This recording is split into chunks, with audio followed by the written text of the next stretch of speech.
Dus dit was best een spannende plek. Ja, eigenlijk wel. In feite, als ze daar werd, nou nog. Ja, ik weet niet precies wie dat in de historie genoemd wordt. Ja, een gereformeerd kerkhof noemen ze het. Wat toch?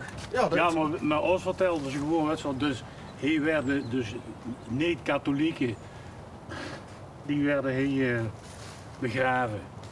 Dus dat is eigenlijk het enige wat ik ervan weet. En dat ik hier al van kleins af aan kom. Dus, Want bij welk dorp huurt dit? Volgens mij is dit nog Venlo. Tenminste bij Holblierik. Volgens mij is het nog niet met Bremen, dat weet ik niet zeker. En je ziet een Holblierikse? Nee, een Blierikse. Ja, dat we het verschil toch wel duidelijk maken, hè? Ja, goed. Ik maak er niet zoveel uit. Net zoals het verschil tussen Venlo en Blierik. Dus de stad Venlo en het dorp Blierik. Maar in ieder geval, ja, ik kom hier al van jongs af aan. Mijn opa die had hier land in de buurt en zo. Dat wel, en zodoende. En nou kom je heen nog steeds met het hondje. Ja, dat wisselt een beetje af en toe heen. Vind ik altijd interessant om even de vier te lopen. Maar ook dat ik er aan de andere kant van de weg. Dus, je ziet hem wel een echt natuurmens. Ja, ik hou van de natuur. Ik vind het lekker om met een hond te wandelen. Als ik een hond niet had, zou ik er niet zo gauw uit gaan ding als nou. Dus, maar dan is dat de eerste hond dit je hebt? Of nee, dat is altijd wel? Eigenlijk, in de hele historie gezien is dit de derde hond. Maar vanaf, ik ben nu 71, maar vanaf 54 dan heb ik de eerste hond aangeschaft. Ook een Duitse stonde, het korthoorige Duitse stonde, een jachthond. Toen was dit dood en dan missen het toch wel en is dit een tweede. Ja, en die luistert ook het beste. Ja, en Loki. Wie het, hè? Loki.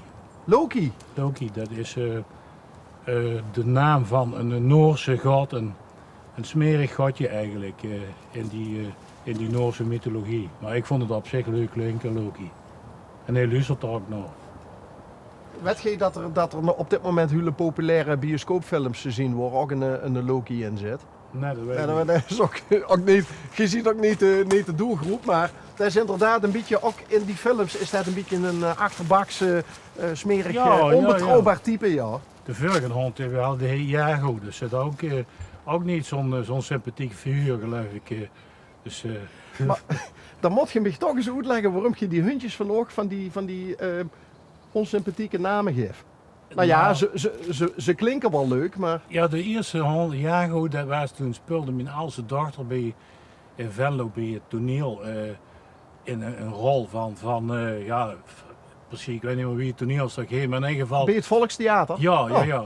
Toen kwam dus Jago erin voor en ik denk, verrek, Jago vind ik wel leuk klinken, weet je wel, dat was niet altijd sympathiek. Maar dat vind ik niet zo erg, ik denk, dan maken we hem sympathiek. En Loki, die naam kwam ik een keer tegen, of in een film of zoiets. Ik denk, wat ze er zo te weten zoeken dan de naam. Ja, ik denk, Loki, dat klinkt kort maar krachtig. En dus werd dat Loki. Dus dat is toeval eigenlijk? Ja, toeval, maar ook zoeken, net zoals bij een kind, zoek ze ook nog een leuke naam. Dus en bij een hond eigenlijk hetzelfde. En wie hoort ten eerste? Jago. Maar dan zit er nog een tussen. Oh, de allereerste, ja, toen was ik geloof ik 8, die heet Dusty. Dusty. Maar die had ik genomen, toen had ze die zangeres... Dusty Springfield. Dusty Springfield. En ja, die vond ik wel aardig klinken. En ik vond Dusty dus ook wel een leuke naam. Oké. Ja, zo komt ze aan die naam. Want zei je nou net dat ten eerste hond dat van 55 was? Nee, toen was ik geloof ik 18 of zoiets. En toen die kreeg ik van de vader van een vriend van mij, die was jager en die had een nest jongen. En dan mocht ik er in een hoed zoeken. Kijk hem nou zitten. Ja, hè? Wat is dat voor volk? Die lopen ook met een camera, hè? Nee, maar heel druk heeft ze dat. We komen eigenlijk voortdurend hun tegen. En wat die hun dan doen, en dat kan ik me heel goed voorstellen ook. Want dit kan voor een hond, of voor een peert of wat dan ook, best wel bedreigend overkomen. En duk beginnen die hund dan onophoudelijk te blaffen. Ja. Omdat ze zich bedreigd voelen.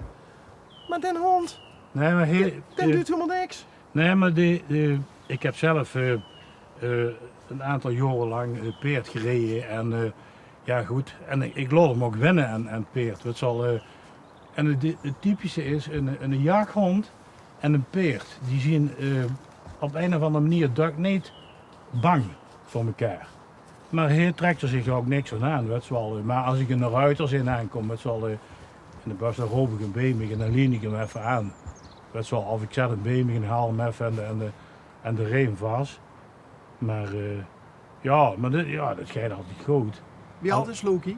Het is nou groot 5. Prachtig bier. Ja, dat is ook van goede afstamming.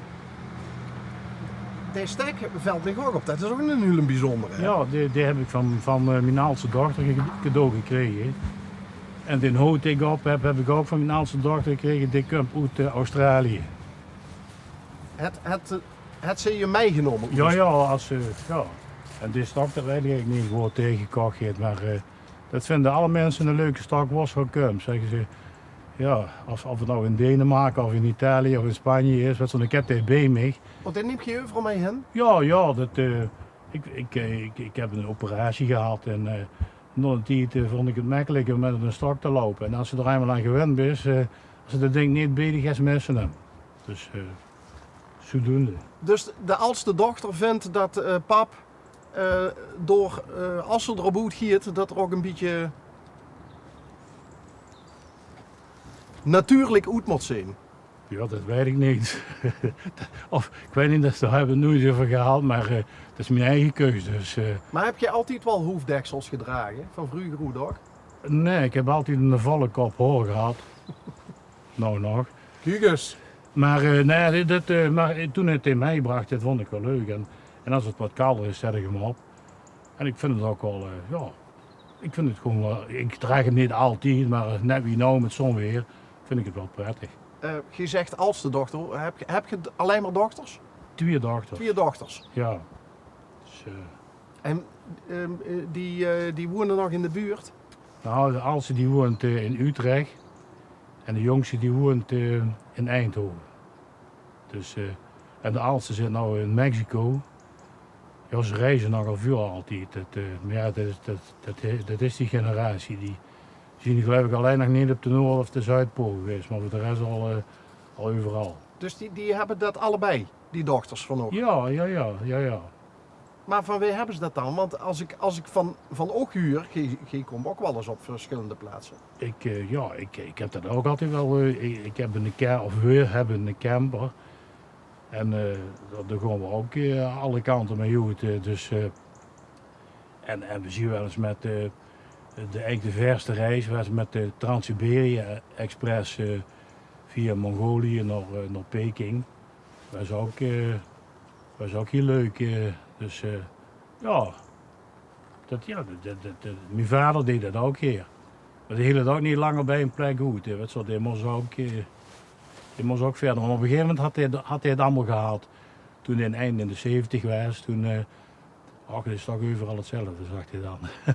Toen ging het niet meer. Ja, moeilijk om dat dan op zo'n manier te kunnen en te willen relativeren. Maar dan is zo'n paap, is dan denk ik toch wel een bijzonder figuur geweest. Want de generatie, waarin het helemaal niet normaal was. Dat moet ik zeggen.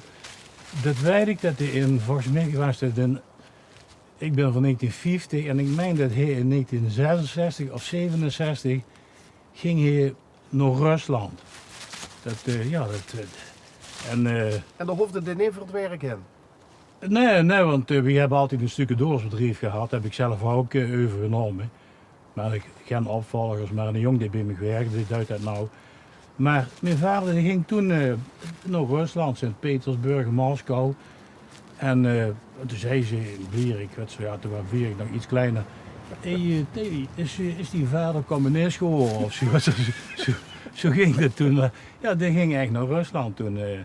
Ja, die ging echt ook overal naartoe. Dat zoet er in het bloed.